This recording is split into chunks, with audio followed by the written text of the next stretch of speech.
हो अरे हतना रात खन कहा कति बोललू हो ए माई बड़ी डर लागता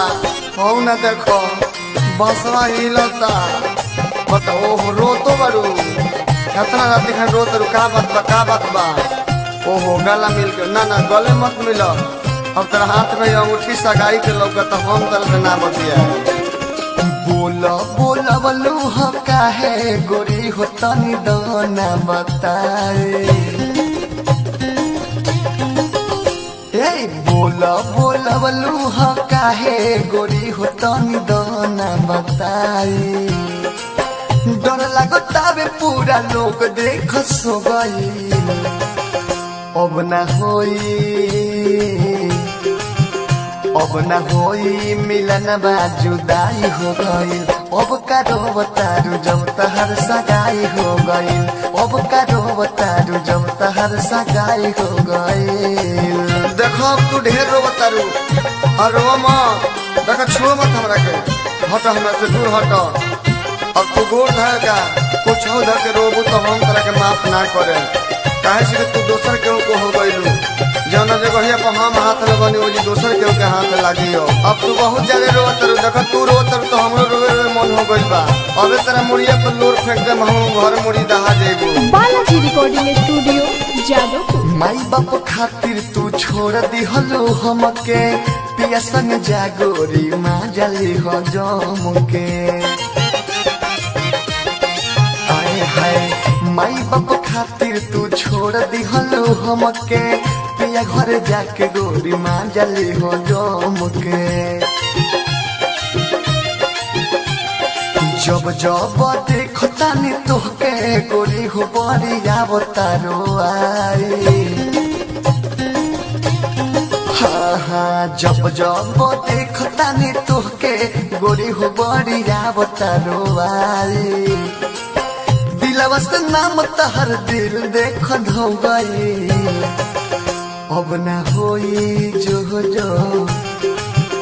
अब ना होई मिलन बा जुदाई हो गई अब का बतार जब तोहर सगाई हो गई अब का बतार बोलना सगाई हो गई देखो धोखा दे के इंग्लिश बोलत रू कहत रू आई एम सॉरी ने कुछ और चाहिए बहुत बेवफा बारू तू बताओ लेकिन एगो बात याद रखियो जातर ससुर त हमार चिन्ह कोई भूलैबू ना तू तारा दिलवा में चिन्ह हम धो देले बनी ये प्यार हमेशा तेरा ससुर ले जाई दिलवा में प्यार तोरा रही सब दिना भूल नहीं पैबू यार के वो चिन्ह दिलवा में प्यार तारा रही सब दिना भूल नहीं पैबू यार के वो चिन्ह अपन बना के गोरी हो खत जात बारू पराए हो अपन बना के गोरी हो खे जात बारू पराए ससुरों में याद पर यार आके रो गई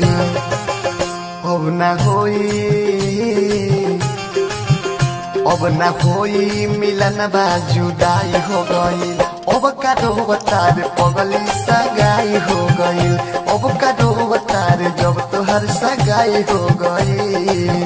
अब हम घरे जाता नहीं बड़ा लेट हो गई बा डरो लगत है दादा हम सुनले बन तेरा गांव में बड़ा भूत बड़े सो और बसवरिया के ऊपर भूत बैठल बा दादा वही में से हुलुर करत है कब को हिलाव तो बा हम जाते में तो हमरे के हिलावे लगी दादा तू तो औरत हो कहीं जगह झाड़े वाले को मार के झाड़े हो दादा बालाजी रिकॉर्डिंग स्टूडियो जादवपुर दुर्ग से दर्दी से कोली हो शादी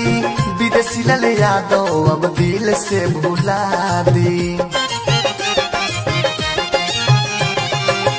दुर्ग से दर्दी से कोली हो शादी विदेशी ले यादो अब तोह के भुला दी अंतिम बार कहता नी गोरी टूटल जाता नहीं के डोरी हाँ हाँ अंतिम बार कहतनी गोरी टूटल जाता नहीं के डोरी डर रहे जवना के वो देख हो गई नाही होई मिलन